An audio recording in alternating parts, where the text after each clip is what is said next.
Well, it's so good to see all of you here today. I am so thankful that you made it, and if you're joining us online, we are so happy that you're here. In case you can't see my tag from where you are, it says Dallas. Every so often I check it just to make sure that I remember my name. And we are starting a brand new sermon series today for the month of May called Unpacking Your Suitcase. So all of us have baggage with us that we are pulling around everywhere we go. And whether we realize the baggage we have or not, we still are pulling it around behind us. And so we want to unpack that a little bit this week. So I brought my suitcase along, and just going to open it here and see what we find. Oh my! For those of you that can't see, I found something in my suitcase. Yeah. I have a skeleton. Usually these are in the closet, but this one happened to be in my suitcase. So for those of you that haven't seen a skeleton before in person, this is not a real one. It's not a mini person. It's plastic. I actually ordered it off of Amazon, like everything else we buy these days. But it symbolizes that all of us have skeletons in our baggage. And we're going to unpack some of those skeletons over the next month here. Today, I want to talk specifically about doing an intervention in somebody's life. Next week, I'm going to talk about bad relationships. Some of us just keep getting into bad relationships, and it's just almost like a habit of getting connected with the wrong people. And so we're going to talk about that. It's Mother's Day, and it is not a reflection on your mother. She's not the bad relationship I'm talking about. It's other toxic people. And as usual, if you have questions during any of my talks this month, please don't hesitate to send me those questions. Last week we had a number of good questions, and you can just text them to my phone number, which is on the screen right now. And I'll try to get to those questions before we're done here. And if we have too many, then I'll post something in response to the questions. So not all of us are as perfectly sweet as my wife, Shelley. Many of you know her. And she is a wonderful person. However, as wonderful as she is, it surprises me that she actually has the capacity to make smoke come out of my ears from time to time. Believe it or not. And it's not a big deal, really. It has to do with how we handle our phones. See, I have a very specific place where I keep my phone at all times. It's always in my back pocket, and if I'm sitting down, then it's right there in front of me. And I want to have it where I know where it is at all times. My wife, well, she just has a different philosophy about where she keeps her phone. She has a freer philosophy, let's just put it that way. So she's not always exactly sure where her phone is. And that is all fine and dandy, except when we need to go somewhere and be there on time. And all of a sudden, there's this big scramble to find Shelley's phone. And smoke starts coming out of my ears. Why can't she just be like me? Well, we all encounter different kinds of people in our lives. Some people are sandpaper people. They do certain things that just sort of grate on us a little bit. But then there are other people that are actually toxic. And one of the important things for us is understanding what is the difference between a sandpaper person and a toxic person. So Shelley is not a toxic person, but the way she handles her phone sometimes is sandpaper for my character. So I'm curious, what's the difference, in your opinion, between a sandpaper person and a toxic person? If you're online today, why don't you just jot that in the comments below, and then Emma will respond to you. But if you're here today, just shout it out. What's the difference between a sandpaper person and a toxic person? Anybody? A toxic person takes your joy. Okay, toxic person takes your joy. Anybody else? Willingness to discuss and compromise. Okay, so if you're willing to discuss and compromise, you could be a sandpaper person. If not, you're a toxic person. Good answer. Anybody else?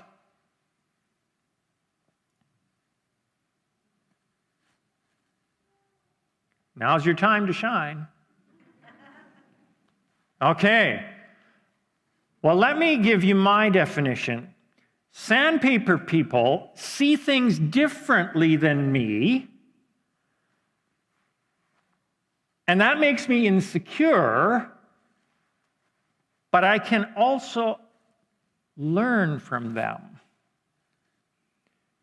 And the mature response to a sandpaper person is to lean in and try to see their perspective, try to understand where they're coming from. And they will actually help you learn and grow in the process. An immature response to a sandpaper person would be to distance yourself from them and to sort of keep them at arm's length because they're uncomfortable. A toxic person is a person who is hurting themselves and in the process hurting you as well. A toxic person is somebody who is hurting themselves and hurting you in the process. So the key difference between a toxic person and a sandpaper person, in my limited perspective, is whether they're actually hurting themselves or not. If we only judge by how they're affecting us, I don't think we'll get an accurate read. And unfortunately, I think often we tend to do that. We need to look a little bit deeper and look at how their life is impacting themselves or the way they're living their life. So how do you know whether a person is hurting themselves or not? And that's a very interesting question. And honestly, I think you really can't know that until you get to know somebody over time. Over time, it becomes clearer and clearer how a person's life and their particular quirks are affecting them in the long run. And the mature response to a toxic person is to try to help them grow. But if they refuse to grow, and that can happen, then you need to set boundaries between you and them so that they don't continue to hurt you. Now, there's two things there. We try to help, but we set boundaries if they aren't responding to our help. The interesting thing is, for most people, one of those two things comes easier. For some people, setting boundaries comes easier. For some people, helping comes easier. But the key is we need to learn to do both well. If we can learn to do both well, then we are on the road to having healthier relationships with toxic people. And so, if you stop and think about it for a minute, what comes easier for me? Helping or boundaries? So if helping comes easier, you probably need to work more on the boundaries. If boundaries comes easier, you probably need to work more on the helping part. And so we need to learn to see ourselves accurately and then move forward with that. So I want to look at a passage of Scripture together this morning that talks about this exact issue. And this is such good practical advice here now, which the Bible is typical of. And that's why we want to use the Bible or refer to the Bible on a regular basis, because it just gives you very good, clear steps to take. So I want to go to a little book in the last one-third of the Bible called Galatians. It's written by Paul, and he is writing to a little church in a city called Galatia. And in chapter 6, and the first 5 verses, we read this: "Brothers and sisters, if someone is caught in a sin, you who live by the Spirit should restore that person gently. But watch yourselves, or you also may be tempted. Carry each other's burdens, and in this way you will fulfill the law of Christ. And if anyone thinks they are something when they're not, they deceive themselves. Each one of you should test their own actions. Then they can take pride in themselves alone without comparing themselves to someone else. For each one should carry their own load." So once you've discerned that this person you're interacting with is truly hurting themselves, not just annoying you, it's time to lovingly confront them, to try to help them. Now, that sometimes is called an intervention. And what you're really trying to do there is help them turn an area of their life around. So turn around from a destructive cycle into a constructive cycle. So you're trying to help them move forward. So the very first thing that you need to discern in that moment, that's more important than probably anything else, is you should never take out your frustration on them through confrontation. If you're simply confronting them because they are frustrating to you, you will not be helpful to them. So that's something that we all need to do first before we ever do any confronting, is check our own motives. We need to have the self-awareness to understand what's really driving us for wanting to confront them. And really, if we miss this step, everything else will go very wrong, almost inevitably. If you don't take the time to kind of evaluate why I feel compelled to do this, or why I don't want to do this, then you're going to start on the wrong foot in this whole process. Now, it's important to understand that Jesus actually did a lot of confronting during his time here on earth. He was confronting all kinds of different people, some people that were really close to him, some of his closest disciples, but also some of the people that were just at arm's length. If you read through the Gospels in the New Testament, you'll see Jesus was not afraid of confrontation, not at all. But it really has to be motivated by love for that person. And Jesus modeled that very well. And so your motivation is the most important thing in all of this. And if you don't hear anything else of what I'm saying here this morning, just remember that. Your motivation for intervening in another person's life has to be love for them. If it's frustration, it will not fly. And if you're doing it out of genuine love, most people pick up on that. They might still get defensive, they might still feel awkward and shy about it, but they'll likely, underneath all of the emotion and everything, recognize that you genuinely care. Now let's be honest here. As Canadians, we're not good at this.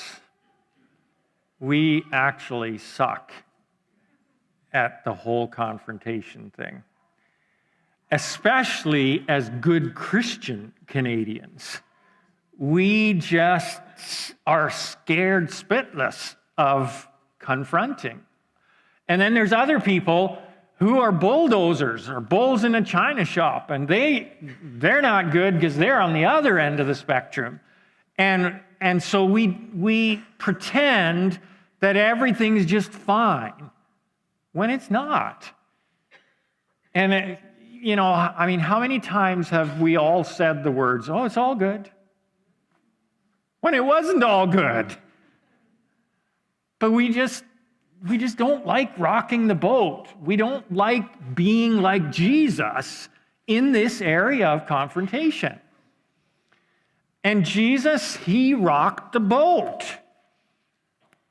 And so if we want to be like him, which is what I want to be, we need to learn to be able to lovingly confront people who are toxic. Now, let me just hasten to say there's a time and a place for this. Don't publicly humiliate people. That is not loving.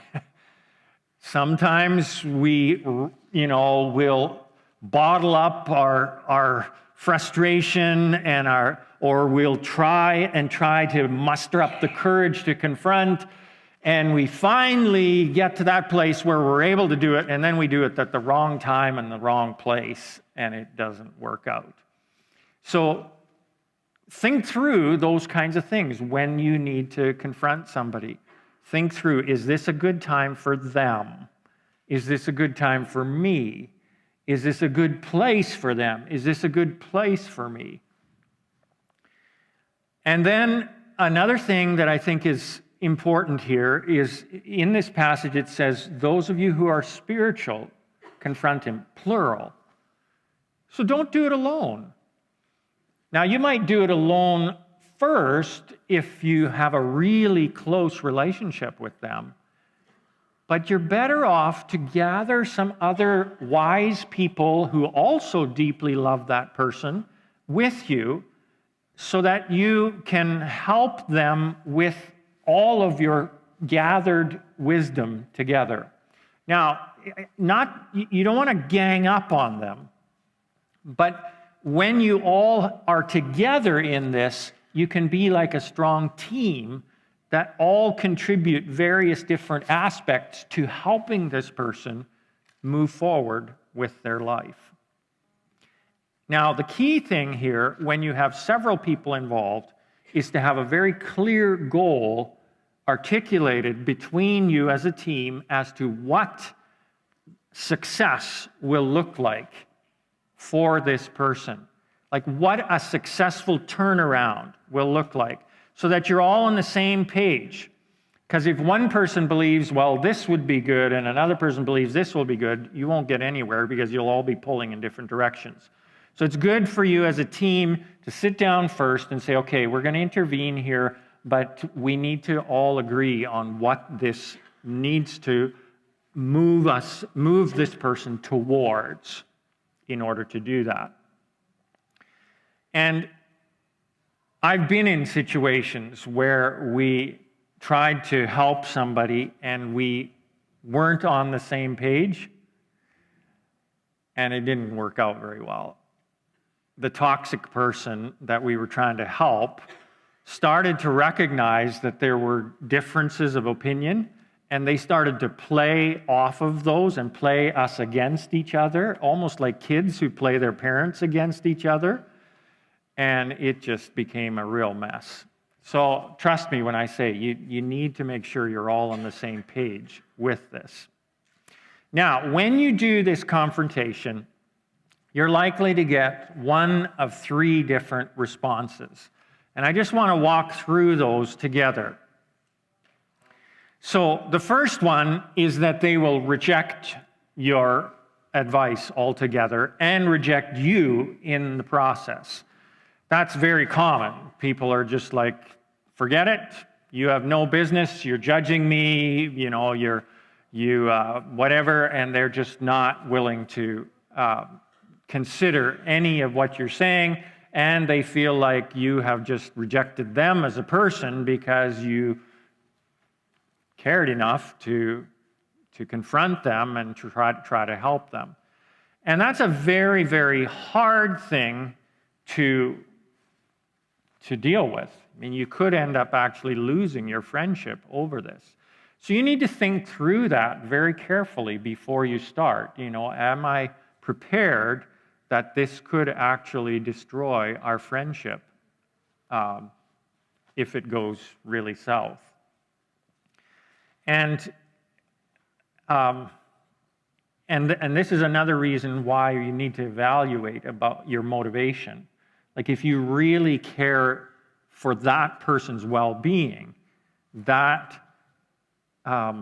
you need to care more for them and their well-being than for yourself and your own well-being in being able to continue the relationship if it goes that way. So basically, you need to care enough to risk your relationship in order to help that person. And let's face it, that's easier for some personality types than it is for others. There are some personality types that, you know what, they're good with risking. They, you know, if the friendship ends, they're able to pick up and move on quite easily. And then there's others of us, and we're just left feeling like we're totally devastated when that happens. And it's just really hard. So you need to think that through ahead of time. The second possible reaction from a toxic person when you confront them is actually probably the most difficult to deal with. And that is when the person ignores what you have said and how you're trying to help them, and ignores the problem really, but still wants to have a friendship with you.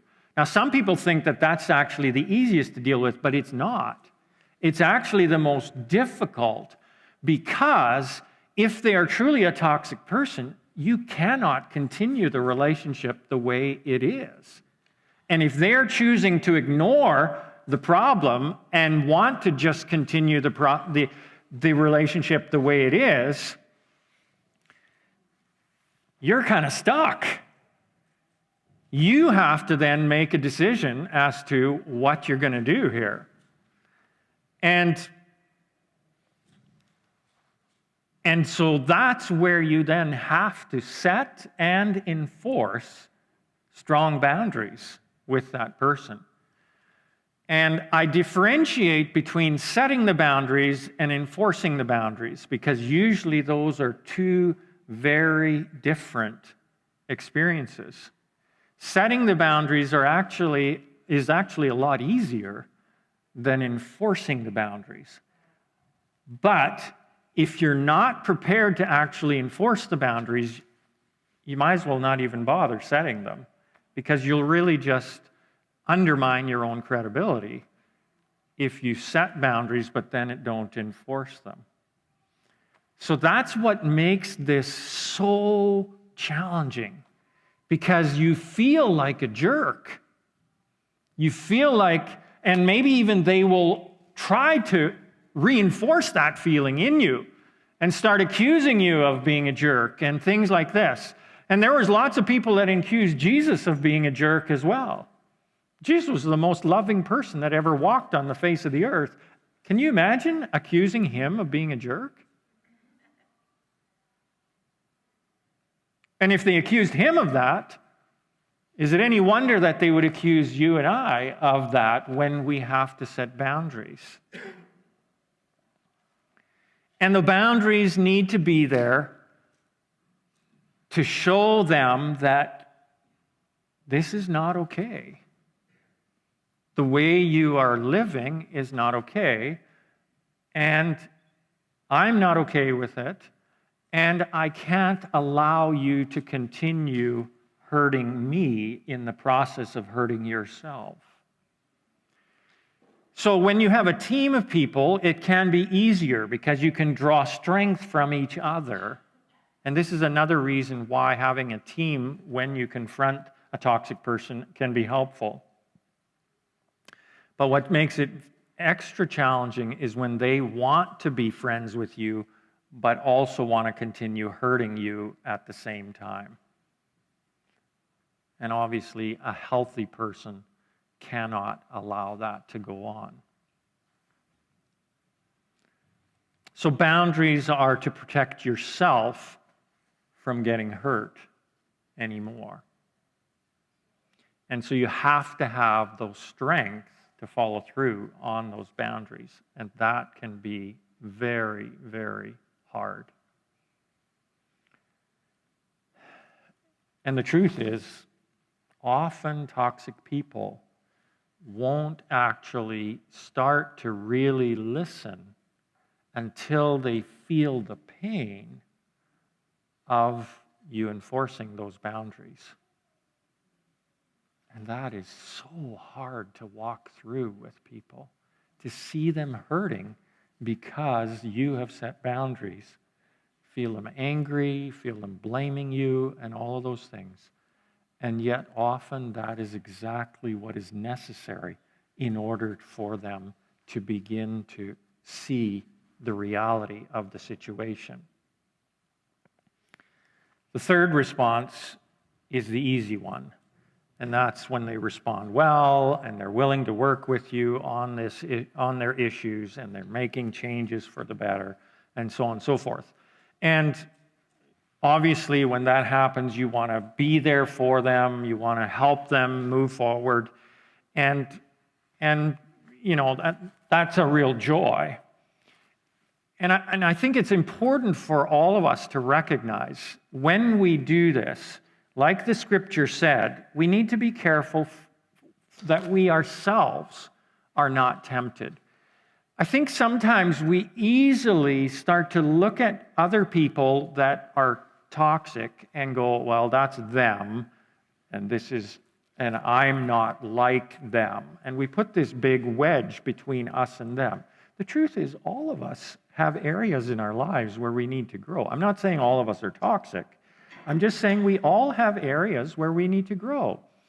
And we need help in growing those things. And for us to move forward, every one of us, it starts by being honest with ourselves. You have to be real. If you're not willing to be honest with yourself, which is hard, you can't move forward. And so really, that first hard step is what we are trying to help people with when we confront. And it's critical in order to be able to move forward. And really, one way of understanding the church is that we are all a group of people that are trying to be honest with ourselves. That's the thing that really we all have in common, or should have in common as a church. A church is a group of people that are all trying to move forward with their lives. And we're trying to help each other in that process. So really, what we're talking about here this morning should be something that's happening regularly in our church family. Now, I know for some of you, you're sitting here going, what are you talking about? I don't want to be part of that. But I think if you're honest with yourself, deep down inside, the truth is, that's why we're here. We want to grow. And if that's part of growth, then yeah, we need it. And we need to move forward in all the different areas of our lives. Not all at once, but just one step at a time. We are all in this together. I know that phrase kind of rings a little bit bad in our ears after the pandemic, but the truth is we are all in this process of growing together as a church. And that's why we try to create an atmosphere where we lower our fears, where we try to learn to trust each other, where there's lots of love and lots of grace, so that we can all be on this process together. That's the reason we have small groups. That's the reason we get together in these smaller groups to help each other grow. At the end of the service, Pastor Emma is going to invite the prayer team to come and stand there. That's why we pray for each other, so that we can all grow.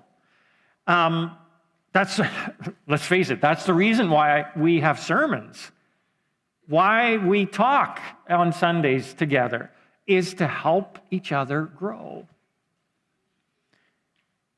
And now we've started a brand new ministry here at the Family Worship Center, and it is specifically geared to help us grow. We call it Celebrate Recovery.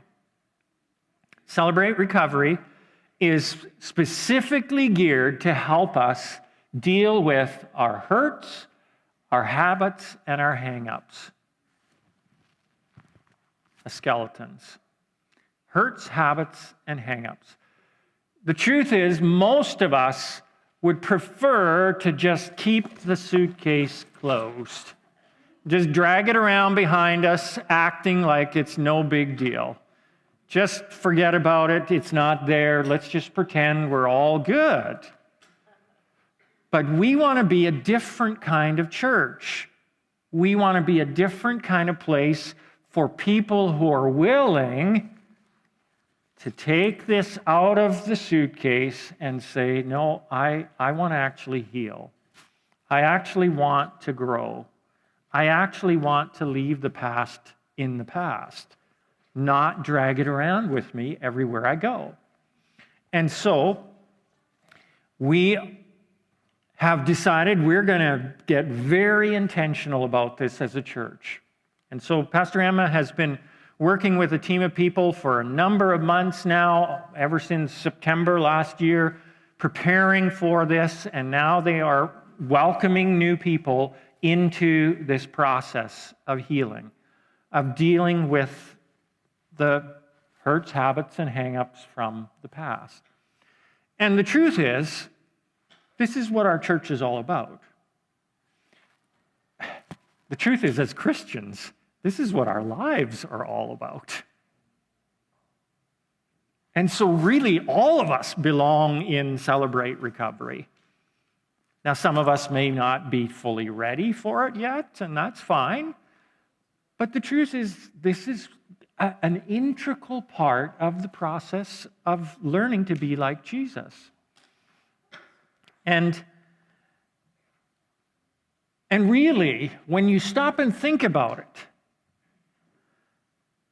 this is what we do. One person at a time. That's what this is about. That's what we are all about. We are about taking a downward spiral in somebody's life and interrupting that and reversing it so that they can begin a climb out of that in a positive direction. We do it one person at a time, one situation at a time. That's what the church has always been about. And when you think about it on a larger scale, the church worldwide is really about interrupting the downward spiral of our culture and reversing it into a positive direction, one person at a time. That's what the church is all about. That's what the Family Worship Center is about in Whitecourt. interrupting those downward spirals and reversing them into positive directions. That's our mission. That's our goal. That's what we are called to. Okay, I've heard my phone buzz here a number of times, so let's just see. Okay, I've got 7 messages here. Let's see. Okay.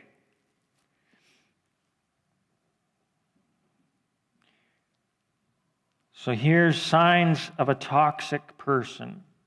You feel like you're being manipulated into something you don't want to do. You're constantly confused by the person's behavior. You feel like you deserve an apology that never comes.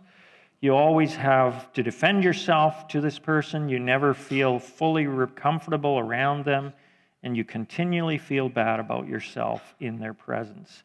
If you've experienced these feelings around someone, they may be toxic. If you constantly have such emotions, you may want to change the relationship or stop the relationship. Good advice. Okay.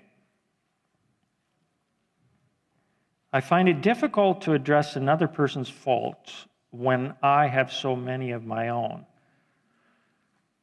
Great comment. And I find that same struggle in my own life. I often will look at myself and go, who am I to say anything about anything to somebody else? And I think that actually is a very healthy question to ask yourself when you're evaluating your motives. Because if you are interrupting another person's toxic behavior because you somehow feel like you have the right to do that or the authority to do that, your motivation isn't right. The only right motivation for doing that is that I care deeply about this person. And whether I'm better or not has nothing to do with it. I'm just here to help because I don't want to see this person continue to hurt themselves. Does that make sense? How many times do you try with a toxic person, especially if it's a family member? Ooh. Yeah, that's a good question. So I think that there is room for second chances and so on and so forth, but it depends on the level of toxicity as well. Like, if it's really toxic, sometimes you need to set very firm boundaries very quickly.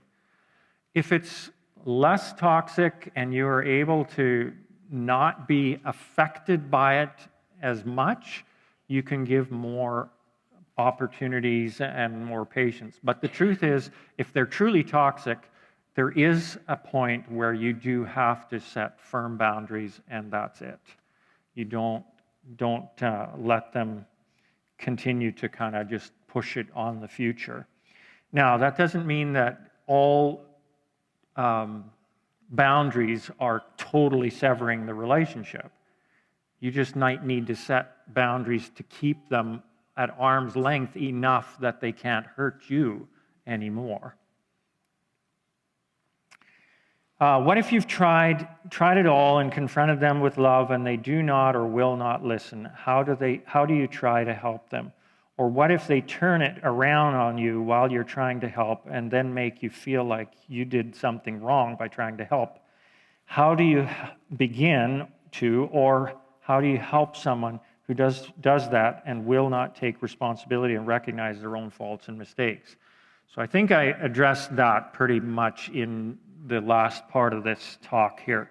Basically, it's very challenging, and that's not uncommon at all with toxic people for them to try to do that. And you just have to have that firm boundaries there. What if you are the toxic person? What do you do? Very good question.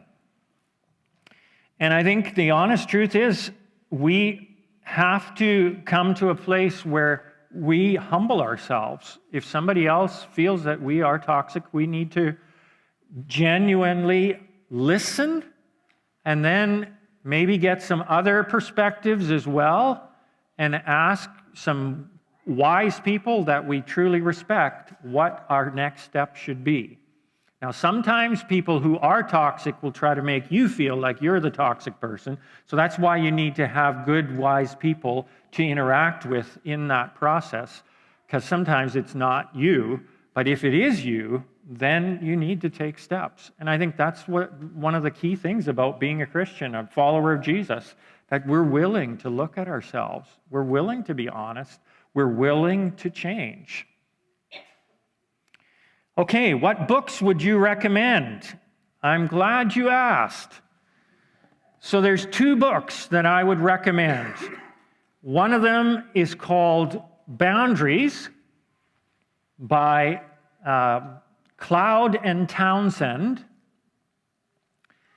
And then Henry Cloud and, John Townsend, that's right. And then another book that I'd recommend is called Fierce Conversations by Susan Scott. Now, Susan Scott is not a Christian per se, but there are some very valuable advice and principles that she teaches in that book. So let me wrap up here. I know you're all dying to ask this question, but you're just too scared, so I'll ask it for you. Dallas, have you ever had somebody do an intervention on you? It's the elephant in the room, right? Well, the truth is, yeah, actually I have several times.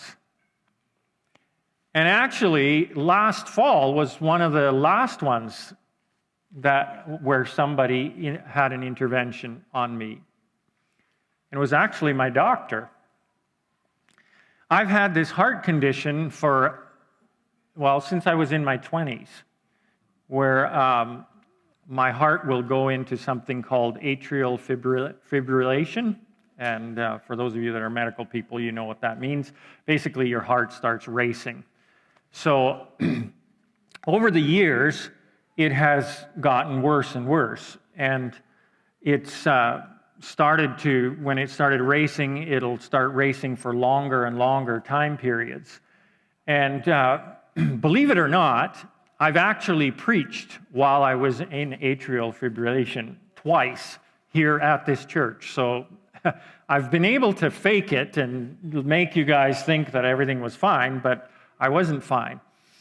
And I did that just because I'm so stubborn. So anyway, my doctor said to me, Dallas, what are you doing for cardiovascular exercise? And I said, what? Well, exercising your heart. And I said, well, I don't do that stuff. And the doctor just said to me, and this kind of shocked me, why not? My doctors don't normally talk to me like that, but that doctor did. He said, why not? And I said, well, I don't know. I just never have. And then he said, all you need to do is 20 minutes of cardio 3 times a week, and you will see a big difference. You need to get your heart rate up over 120 beats per minute for 20 minutes, 3 times a week. Well, you can imagine somebody who has never done cardio in his whole life starting that. So here's the thing. Statistics say that 80% of patients who have a heart attack do not listen to their doctors about changing their lifestyle regarding exercise and diet. 80%. And that's after having a heart attack. What kind of people are we? We don't even listen to our doctors when they intervene and try to intersect that downward spiral. Well, I decided I am not going to be that person. I'm not going to be a statistic. So guess what? The week after my doctor did an intervention on me, I started doing cardio. I started out doing 5 minutes of cardio 3 times a week. And I gradually increased the speed. So for those of you that do treadmill, I'm up to 7.5 in speed on the treadmill. And then I gradually increased 1 minute more per week. So I am here to tell you today, I am proud that this past week, for the first time in my life, I did 20 minutes of cardio 3 times. Thank you very much. And believe it or not, my AFib has almost completely disappeared in the process. So now I hardly ever have that happen, and when it happens, it goes away very quickly, within a few seconds. So no more preaching with my heart racing. Maybe your heart is racing, but not mine. So the question is, how are you in recovery? What are you recovering from? You can put this up on the screen now if you want, Harry. And who are you helping with their recovery? So maybe you're here today and you are hearing me talking all about Jesus and all of this stuff, and you're going, well, I don't know if I even believe in Jesus. Maybe you've been here a while and you've been kind of discovering who Jesus is, and you're ready to say, yeah, I think I'm ready to follow him. Wherever you're at, if you are ready to follow Jesus today, I'd like to pray for you. And for the rest of us, I would like to invite you to consider becoming part of our Celebrate Recovery ministry. Maybe there are things in your life that you're not being honest about, and you are carrying around in your suitcase. And now's the time that Jesus is saying, let's deal with that. Let's get rid of that skeleton. Let's heal that area up. So after the service today, there's going to be some people that are part of that Celebrate Recovery team floating around, and they'll be happy to answer questions from you, give you more information if you need it. And so at the end, Pastor Emma is just going to have them stand up first so you can see who they are, and then you can just go to them, and they'd be happy to introduce you to what that is all about. Let's pray. Dear Jesus, I thank you for the wonderful things that you do by interrupting the downward spirals in our lives and turning them around, helping us move forward, move in a positive direction. Help us to be able to leave those skeletons behind, not in the closet, but completely sever the ties, heal fully. And Jesus, for those that are listening online or maybe here in the room today and they're going, yeah, you know what, I need to follow Jesus. I think I'm ready to take that step. I pray, Jesus, that they would just right now be able to open their heart to you and invite you in. And then you can start that transformation process in them as well. And for all of us in the room and online, Lord, who know that there are things in our lives that we're dragging around, but we're just hesitating. Help us, Jesus, to be able to face the stuff head on and say, enough. I want to get free of this. And to begin to take real, honest, substantial steps towards the freedom that you have called us to. Help us, Jesus. Amen.